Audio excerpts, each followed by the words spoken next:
Lately, it is the legal problems, charges he was involved in a Southland murder, that have taken the spotlight. You think you know Snoop Dogg?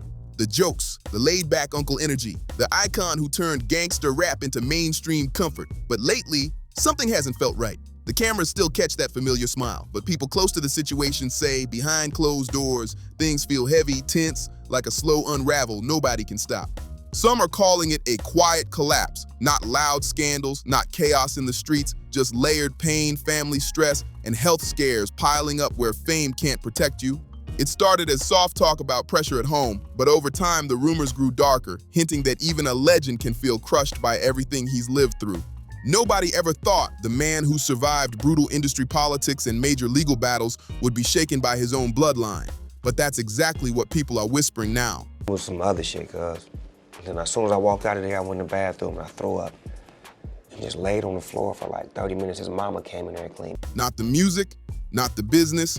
Family pain hits different, and it hits harder. These days, the talk isn't about classic hits or his TV coaching role. It's about his daughter, Shante Broadus. In January 2024, her health scare resurfaced in a way that stopped people cold. She revealed she suffered a severe stroke at just 24 years old, and that news lingered like an open wound. It's hard to process because we're trained to see celebrities as untouchable, but there she was on Instagram, scared and emotional, asking in real time, "I'm only 24. What did I do in my past to deserve all of this?" That question hit deep, and before anyone could even breathe again, weeks turned into months. The same daughter, who has battled lupus since childhood, was back in the headlines after giving birth 3 months early. The pressure didn't let up, and the weight just kept stacking. Tiny and fragile, fighting from the very first breath. That's the reality right now. People are rallying with prayers and support, and it leaves everyone wondering how one family can keep taking hit after hit. You see the fan tributes, the emotional comments, the nonstop speculation, then it hits you. This isn't some old story. This is happening right now, playing out in real time while we scroll, and it feels like life hasn't eased up at all. That's when the whispers start to creep in. What's really happening behind closed doors? Why does surviving always seem to come with such a brutal price? It's only happening in Long Beach right now as far as me doing something for the community because that's where my heart lies at as far as straightening out my own neighborhood before I go elsewhere. Things get complicated here because you can't talk about the present without dragging along everything Snoop Dogg has already lived through. He came up in an era where violence was part of the environment, not headlines.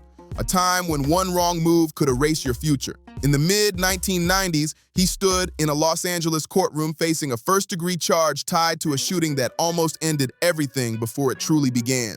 The world watched, the jury deliberated, and what should have been the final chapter somehow turned into another survival story. After that, his energy shifted, his music changed, his mindset moved away from feeding the chaos toward trying to rise above it. But even with that growth, tragedy didn't stop circling. His close friend and collaborator Tupac Shakur was killed in Las Vegas. A voice hip-hop lost far too soon, someone who should have lived to see this whole story unfold.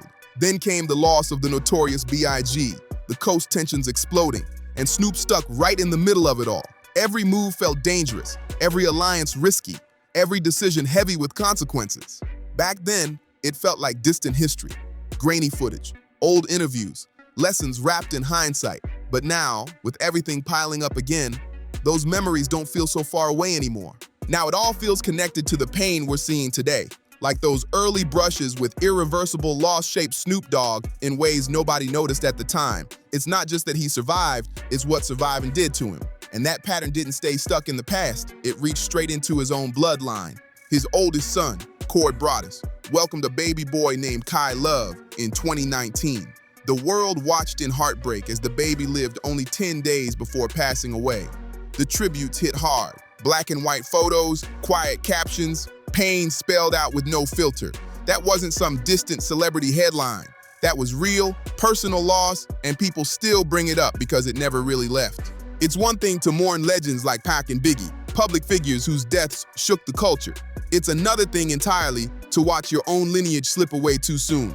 That kind of loss cuts different, and the internet keeps circling back to it, like everyone's trying to understand a pattern that feels way too cruel to be random.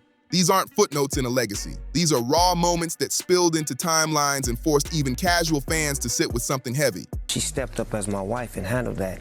And there's been many times where I've been at my lowest, and she's always been the strongest to get me back up to like, get back out there. You gotta Get back out there and do what you do. Don't worry about what's happening over here. I'm gonna handle that. Then came another blow in late 2021 with the passing of his mother, Beverly Tate. She was the foundation, the one who raised him, sang in church with him, defended him when everything else was falling apart. When he spoke about losing her, the emotion was wide open. Videos showed him at her graveside, tears flowing, no mask, no bravado. It reminded everyone that behind the persona is still a man carrying a fragile heart, no matter how strong he looks. Insiders say Snoop Dogg's marriage to Shante Broadus, his high school sweetheart and longtime business partner, has been one of the few steady anchors through all this chaos. But that anchor hasn't exactly sat still. It's swung between calm and storm more times than most people realize, even if the public only sees the polished side. We've all seen the glossy anniversary photos and the loving statements about loyalty and teamwork.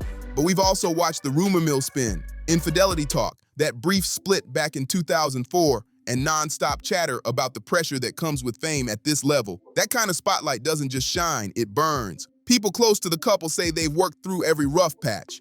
They credit Shante's role as his manager for keeping things grounded and focused. Still, there's no denying their private life has turned into public curiosity. Whispers about what's been forgiven, what's been buried, and what might still be simmering quietly under the surface are as constant as the applause he gets on stage. Because he wasn't talking just to be talking. I felt he was also coming straight because there was a big war behind that. A war that they lost. And I think it was a war that destroyed their neighborhood. And here's the part most outsiders don't talk about enough. Surviving the streets and surviving fame is only half the fight. The real weight comes from watching people close to you suffer or disappear, from losing his half-brother, who wasn't just family but also a business partner, to the daily reality of his daughter, Shante Broadus, living with an autoimmune condition she's battled since early childhood. Snoop has been navigating storms that would break most people. Industry sources say that even while he smiles for brand deals and headlines, there are nights he's wide awake, wrestling with guilt, replaying what-ifs, and sitting with the uneasy feeling that every blessing might come with a price nobody warned him about. We all see the public version, the calm energy, the jokes, the massive deals. And it's easy to forget how fast internal pressure can stack up, sometimes faster than money ever does. Success doesn't erase wear and tear, it just hides it better. Now let's talk about what really has people leaning in right now. Old tensions resurfacing and new legal clouds rolling in, making folks wonder if the ghosts of the 90s are creeping back. A lawsuit was recently filed alleging serious misconduct from years ago. His team has strongly denied it, calling the claims opportunistic and defamatory. Still, the timing alone adds tension, especially with high-profile performances lined up and all eyes watching closely. Nobody's here to turn rumors into facts, but ignoring the moment isn't honest either. This feels like a pressure cooker. Past controversies colliding with present accusations, pulling Snoop Dogg back into intense public scrutiny. Representatives have slammed the claims as disgraceful, even staged, and that pushback has only split opinion further. You add all that type of stuff up, and you'll see how the industry been built on the secret room. That counter-narrative matters because it locks fans and critics into opposite corners. One side believes the denials, the other stays skeptical. That's where speculation grows, between what's alleged, what's denied, documented history, and gossip filling the gaps.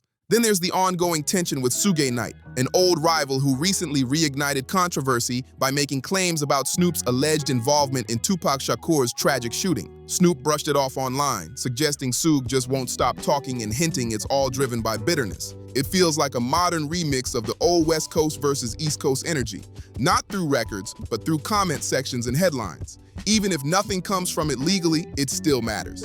It feeds a narrative of unresolved conflicts, old wounds that never quite heal, and history that refuses to stay buried. People are sharing clips non-stop, replaying every word, breaking it down frame by frame.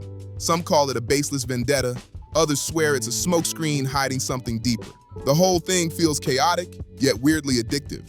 It's the kind of noise that makes regular viewers pause and wonder what's really going on behind closed doors.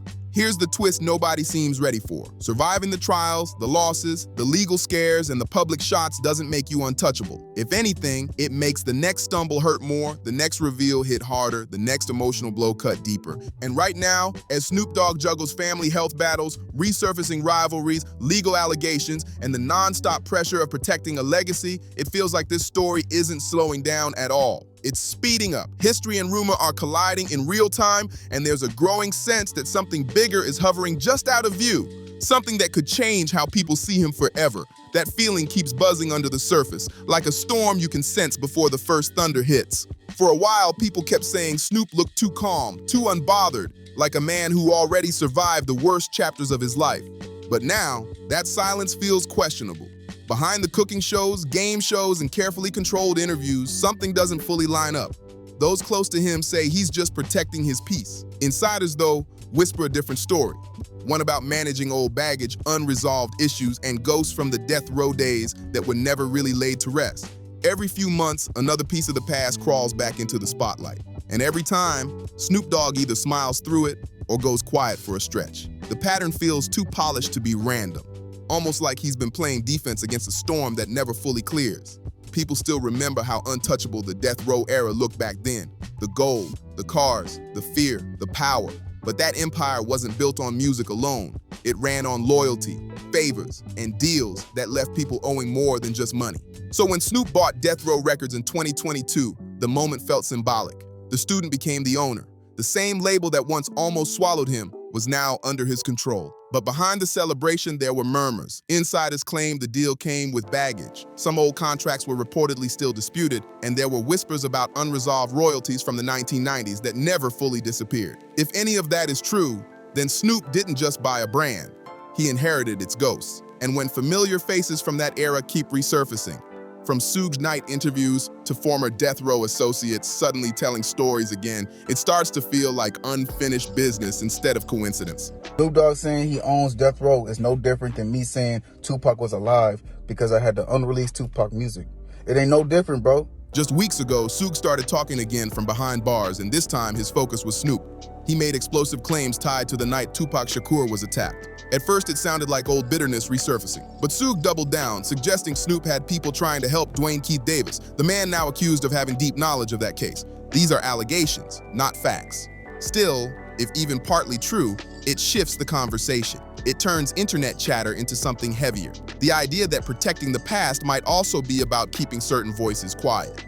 And that's where things stop feeling like gossip and start feeling dangerous. Snoop fired back online, brushing Suge Knight off as jealous, even mocking him for still talking, but the fact that he responded at all said plenty. We've watched him ignore countless stories over the years, but this one pulled a reaction. That tells people the accusation landed closer than usual. And Suga isn't the only source of noise swirling around him right now. There's also a lawsuit still hanging in the background, filed by a woman identified only as Jane Doe. She accused Snoop Dogg and an associate, Bishop Don Magic Juan, of serious misconduct tied to an alleged incident after a concert in 2013. The claim surfaced right before one of the biggest moments of Snoop's career, the Super Bowl halftime show, and the timing alone made headlines. According to the lawsuit, she alleged misconduct during a taping connected to his Double G News platform. Snoop's legal team shut it down quickly, calling the claims false, opportunistic, and defamatory.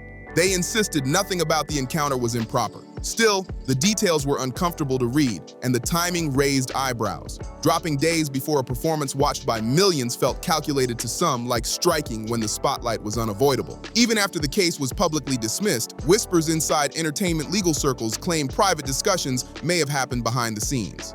If true, it suggests the situation wasn't as simple as the official statements made it seem. Those whispers never became verified facts, but they lingered just enough to keep the story alive. What really keeps this whole situation buzzing is where Shante Broadus fits into it all. She's not just his high school sweetheart or longtime partner. She's his manager, the final sign-off on contracts, endorsements, and public moves. Since officially taking over management in 2021, she helped transform chaos into control, turning past turbulence into a carefully run empire. Snoop has said himself she's his final gut check, the one voice he listens to when everything else gets loud. That's one of the few quotes we ever hear Snoop Dogg say about her, and it sounds real. Power like that doesn't come light. It brings pressure, control, and tough choices. People around the couple describe Shante Broadus as both protector and gatekeeper, the one who keeps the brand polished and the private life tightly sealed. There's even quiet talk that she's stopped stories from breaking by calling in favors from powerful executives. She's been around long enough to know where bodies are buried, metaphorically speaking. And when you really look at how few of Snoop's controversies ever last more than a few days in headlines, it's hard not to think she's a major reason why. Fans call her the boss lady, like it's praise. Insiders, though, describe her more like a full-time crisis manager. She was the one who handled the cheating rumors. When YouTube personality Selena Powell claimed she had proof of an affair, Shante took control of the situation. She pushed through the 2004 divorce filing, then flipped the reconciliation into a made-for-TV love story. She also helped steer his image from hard-edged gangster rap into a family-friendly icon without blowing up the brand. That line between wife and executive blurred a long time ago. Some say Shante stayed because she truly loves him. Others say she stayed because she knew too much to ever walk away clean. Either way, their relationship feels less like romance now and more like survival under pressure. And just when it seems like Snoop's past might finally loosen its grip, something else surfaces. One month he's mourning fallen friends from the Outlaws circle, like Young Noble, reopening old death row memories. The next month, Suge Knight is back in headlines from prison, talking about 1996 like it was yesterday. Then just as the noise fades, something new glitches through the image. A lawsuit, leaked messages, or a resurfaced clip sliding across feeds like a crack in the glass. The past doesn't stay buried for long and it never comes back quietly. It almost feels like the universe keeps tapping him on the shoulder, reminding him that nobody really outruns their own legend. The contrast is cinematic. The same man who built a wellness brand alongside his daughter is now quietly defending his name against accusations tied to decades past. One moment he's giving interviews about love and loyalty. The next, his name shows up in court filings or vague social media chatter, and the mood shifts fast. It's hard to tell what this really is: the price of fame, the weight of power, or karma looping back around. When you've lived as long and as loud as Snoop Dogg, there's no such thing as a clean history.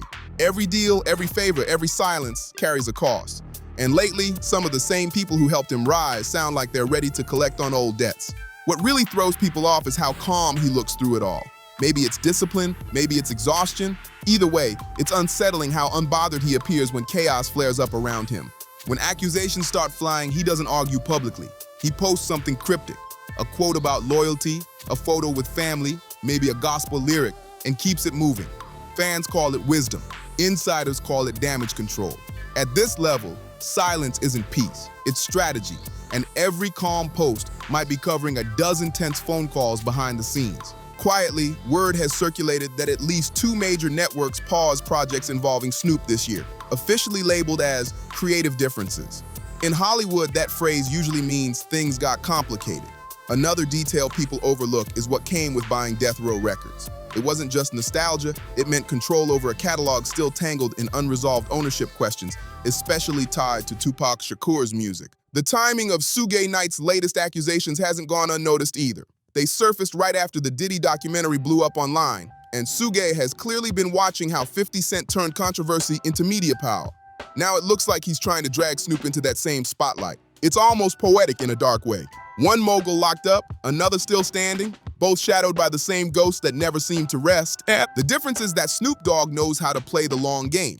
He's been perfecting that calm smile for over 30 years. And the irony is wild. For all the money, fame, and family branding, his story always circles back to one thing: loyalty. Who gave it, who lost it, and who's still waiting to be paid back. That might be the real price of his piece. Not the lawsuits, not the rumors, but the silence from people who were once louder than him. Maybe that's why every family tragedy hits deeper, because that part of his life isn't strategic.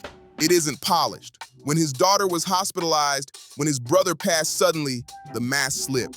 For a moment, we saw the man underneath, tired, shaken, still standing because breaking down in public isn't an option anymore. And that leaves one question hanging heavy. Is this what surviving really looks like? Building an empire just to spend the rest of your life defending it? Every blessing comes with a receipt, and it feels like Snoop's total is still adding up. Maybe that's why he never stops moving, working, smiling, posting, performing, because if the noise ever fades, whatever he's been holding back might finally come rushing out. So what do you think? Has Snoop truly escaped the curse of death row, or is he still paying for it, one secret at a time? Drop your thoughts in the comments below. Don't forget to like, subscribe, and share, and I'll see you in the next one.